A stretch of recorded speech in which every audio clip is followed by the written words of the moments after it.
Hubo un pueblo desterrado en las montañas solitarias del norte de Italia, que conservó la luz de la verdad brillando en medio de la oscuridad de la Edad Media. Dios había provisto para su pueblo un santuario de inmensa grandeza, como convenía a las grandes verdades que les había confiado. Para aquellos fieles desterrados, las montañas eran un emblema de la justicia inmutable de Jehová. Ellas atestiguaban constantemente del poder creador de Dios y constituían una garantía de la protección que Él les deparaba. Dios había afirmado las montañas y las había ceñido de fortaleza. Ningún brazo podía removerlas de su lugar, sino solo el del poder infinito. De la misma manera, Dios había establecido su ley, fundamento de su gobierno en el cielo y en la tierra. Aunque sumida la tierra en tinieblas durante el largo periodo de la supremacía papal, la luz de la verdad no pudo apagarse por completo. En todos los tiempos hubo testigos de Dios, hombres que conservaron su fe en Cristo como único mediador entre Dios y los hombres que reconocían la Biblia como única regla de su vida y santificaban el verdadero sábado. Nunca sabrá la posteridad cuánto debe el mundo a esos hombres. Se les señalaba como a herejes, los móviles que los inspiraban eran impugnados, su carácter difamado y sus escritos prohibidos, adulterados o mutilados. Sin embargo, se mantuvieron firmes y de siglo en siglo conservaron pura su fe como herencia sagrada para las generaciones futuras.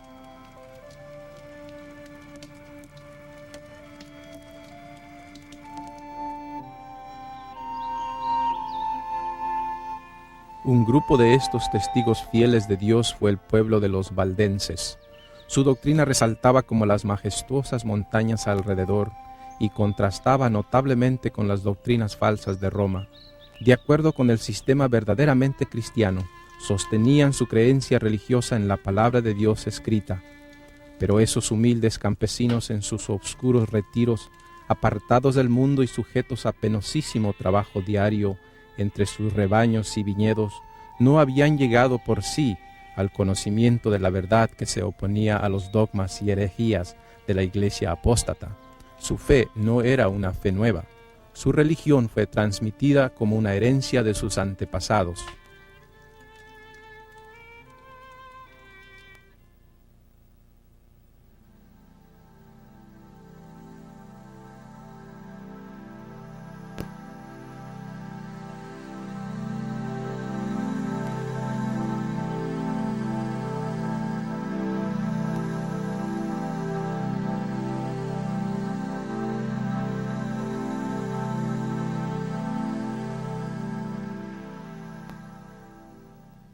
Italia es un país de contrastes.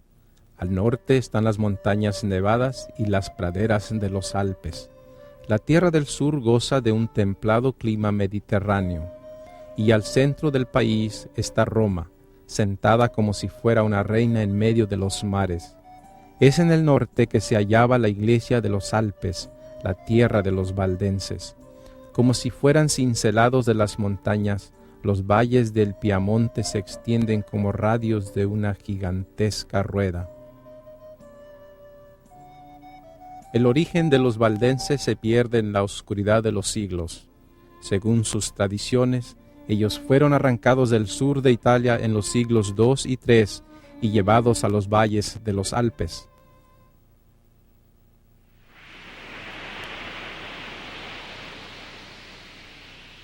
Vayamos al tiempo del cristianismo primitivo de la Roma pagana. Pablo, un anciano de canas, fue llevado a Roma como prisionero. Allí, aunque encadenado a un soldado, Pablo fue permitido testificar por Cristo en su casa alquilada durante 2 años. En medio de 2 años, el Evangelio llegó a la casa imperial de Nerón y a toda Italia.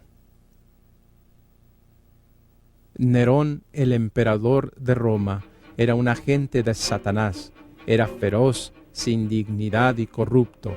En su reinado, Pablo fue confinado a una celda oscura y deprimente en espera de su ejecución.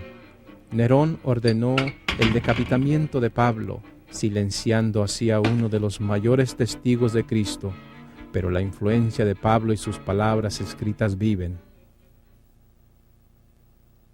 Las persecuciones de los cristianos, que empezaron bajo el imperio de Nerón cerca del tiempo del martirio de Pablo, continuaron con mayor o menor furia por varios siglos. Muchos dieron sus vidas por seguir a Cristo. Ellos eran objeto de los odios y sospechas del pueblo. Se los condenaba como rebeldes contra el imperio, enemigos de la religión y azotes de la sociedad. Muchos de ellos sufrían sentencias de muerte por no querer adorar a las falsas deidades y reconocer al emperador como Dios en la tierra. Las sentencias constituían a menudo la principal diversión en las fiestas populares.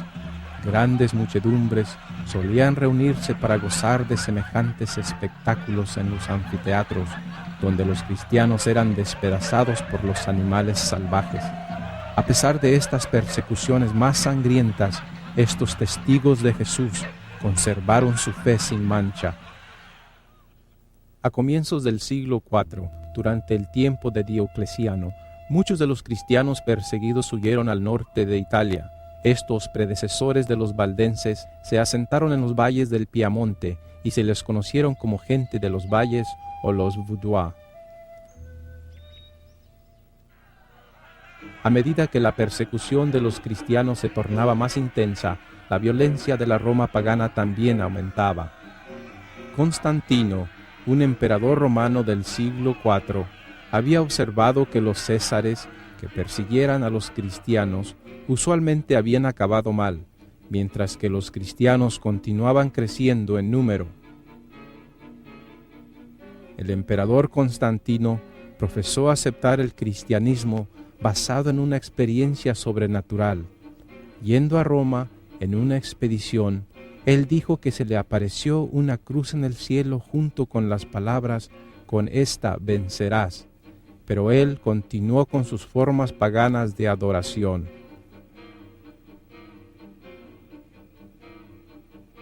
La conversión nominal de Constantino causó gran regocijo, pero en vez de que el mundo se convierta al cristianismo, el mundo entró a la iglesia vestido de formalismo de justicia.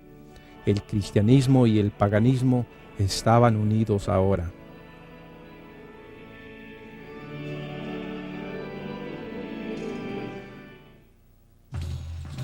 El sol, universalmente proclamado como un guía invencible y protector del emperador de Roma, recibía más devoción de parte de Constantino que el Señor Jesucristo.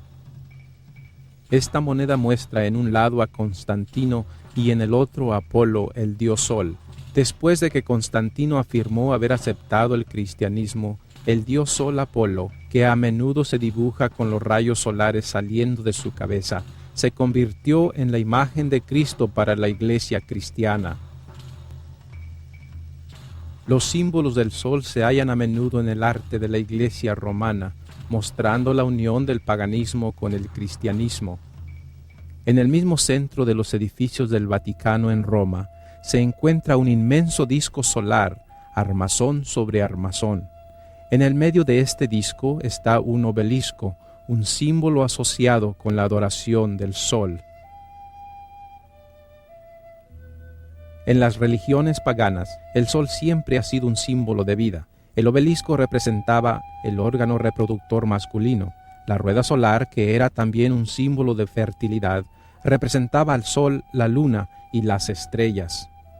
Estos símbolos paganos se pueden ver en los templos por todo el mundo y sus orígenes se pueden rastrear hasta la antigua Babilonia. Esta abertura en una de las grandes cúpulas de la Basílica de San Pedro permite que los rayos solares brillen adentro. Tome nota del disco solar alrededor de la abertura. Esta cúpula y la abertura, que simbolizan al sol, son parte del Panteón, el más antiguo templo pagano de Roma. Este templo fue terminado en el año 27 AC y dedicado a todos los dioses. La Basílica de San Pedro, que es una imitación del Panteón, copió una buena parte del simbolismo de este en su arquitectura, aún duplicando el obelisco que está en su frente. En un tiempo se colocaron estatuas de los dioses debajo de la cúpula, dentro del panteón. La gente adoraba enfrente de esta estatua de San Pedro, la cual fue originalmente el ídolo Júpiter, un dios pagano sacado del panteón y colocado cerca del altar en la Basílica de San Pedro. Al lado izquierdo de este magnífico altar, con sus colosales columnas serpenteadas, está la estatua de María bajo la inscripción La Verita, que quiere decir la verdad. En la Iglesia romana se dice de María que es el camino, la verdad y la vida. Ella pisa el mundo mostrando así su poder sobre él. En sus brazos se ve algo sorprendente. Ella no está abrazando al niño Jesús como se esperaría, sino abraza el sol, un disco solar de oro. Se dice que la primera reina de Babilonia, llamada Semíramis, dio a luz al dios Sol. Ella fue llamada la Reina del Cielo, tanto como María es llamada la Reina del Cielo por la Iglesia Católica.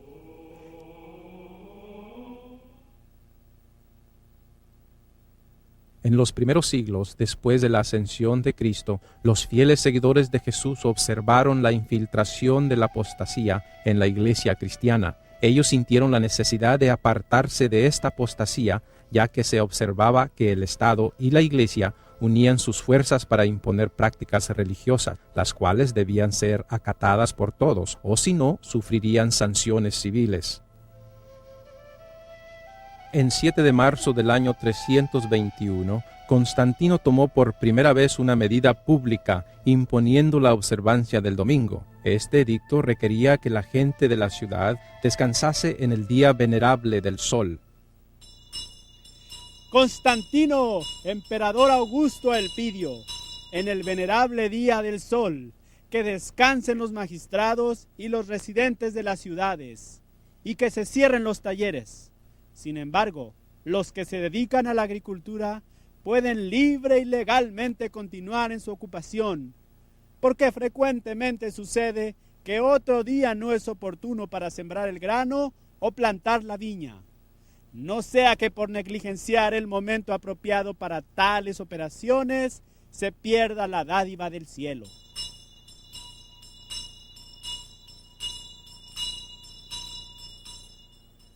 En los primeros siglos, la mayor parte del mundo cristiano adoraba a Dios en el séptimo día como los apóstoles.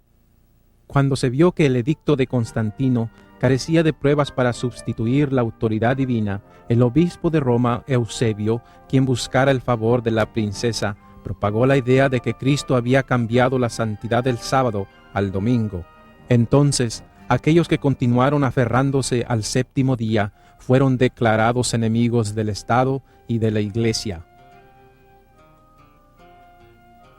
Los valdenses tomaban la Biblia como única regla de fe, aborrecían la idolatría de la Iglesia papale y rechazaban las tradiciones, los días de fiesta y aún el domingo. Sin embargo, guardaban el reposo del séptimo día y empleaban la manera apostólica del bautismo.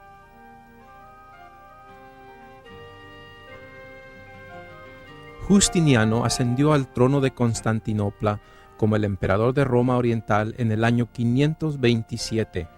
Era un político astuto. En un esfuerzo por extender su soberanía por todo el imperio romano, él vio la necesidad de asegurarse la cooperación de la Iglesia Católica, la cual estaba muy organizada a este tiempo. En el año 538, una nueva orden de papas comenzó con Vigilio. Ahora, los papas no estaban limitados solo a la Iglesia, sino pasaban a tener poderes sobre el Estado. Justiniano había otorgado al obispo de Roma la facultad de ser la cabeza de todos los obispos y el verdadero y efectivo disciplinador de los herejes. Así, el papado quedara establecido firmemente para el siglo VI.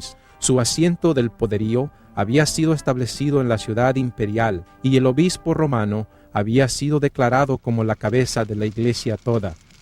El paganismo había cedido al papado. Del 538 al 1798, Europa cayó en la edad del oscurantismo. Las atrocidades cometidas bajo el dominio del papado revelan ser una de las grandes potencias perseguidoras de la historia. Y el dragón le dio su poder y su trono y gran autoridad.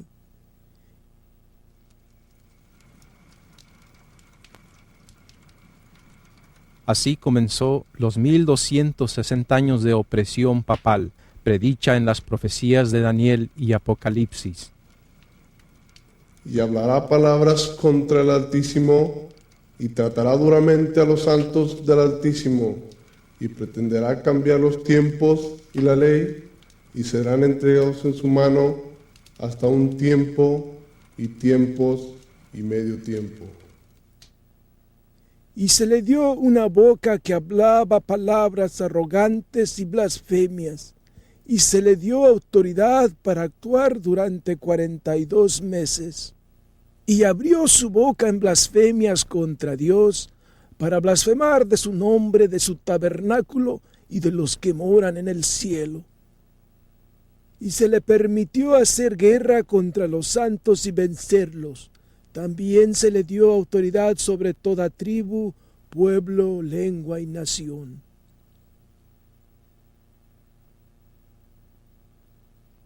Y la mujer huyó al desierto, donde tiene un lugar preparado por Dios, para que allí la sustenten durante 1260 días.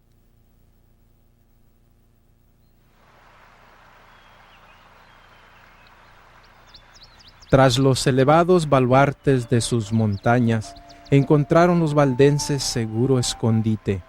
Allí los testigos de la verdad conservaron por 1000 años la antigua fe. Privados por siglos de la iglesia visible y forzados a adorar en las fosas y cuevas, ellos hallaron fuerza en la palabra de Dios. El conocimiento personal de la palabra de Dios era la única luz para ellos. Los ministros valdenses eran educados como misioneros.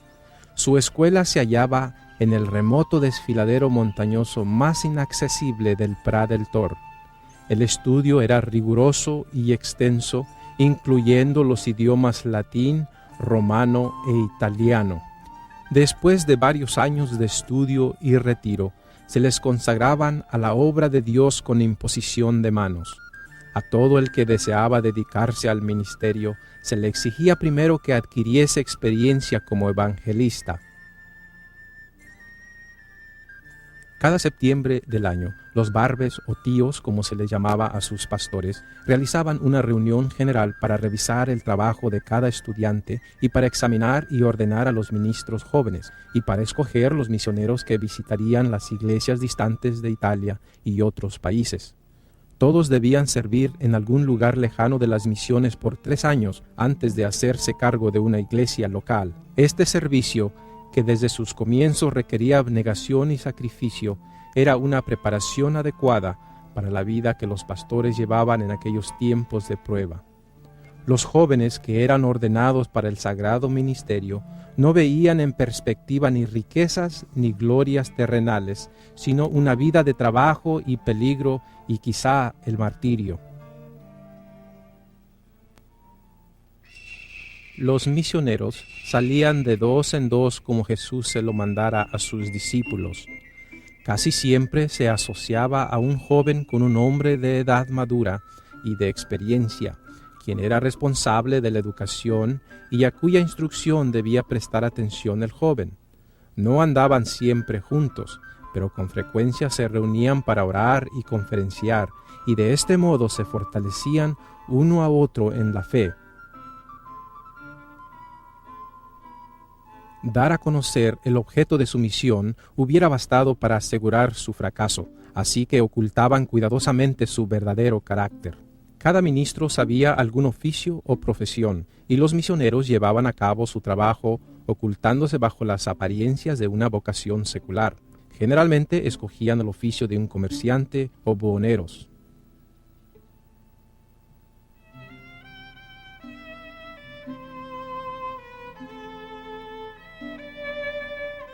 Comerciaban con sedas, joyas y otros artículos que en aquellos tiempos no era fácil conseguir salvo en distantes emporios, y se les daba la bienvenida como comerciantes allí donde se les habría menospreciado como misioneros.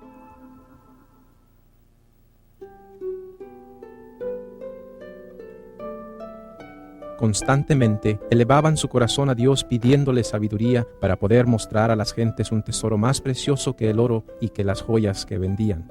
Llevaban siempre escondidos ejemplares de la Biblia entera o porciones de ella, y siempre que se presentaba la oportunidad, llamaban la atención de sus clientes a dichos manuscritos. Con frecuencia despertaban así el interés por la lectura de la palabra de Dios y con gozo dejaban algunas porciones de ella a los que deseaban tenerlas. Los misioneros decían con frecuencia estas palabras a aquellos que mostraban un interés genuino en la verdad. Amigo, tenemos tesoros mucho más valiosos que lo que le mostramos. Si nos protege de los sacerdotes, se lo diremos. Tenemos una joya preciosa, procedente del mismo Dios. Al poseerla, uno encuentra el verdadero conocimiento de Dios. Y tenemos otra, que enciende el fuego del amor de Dios en el corazón del que la posee.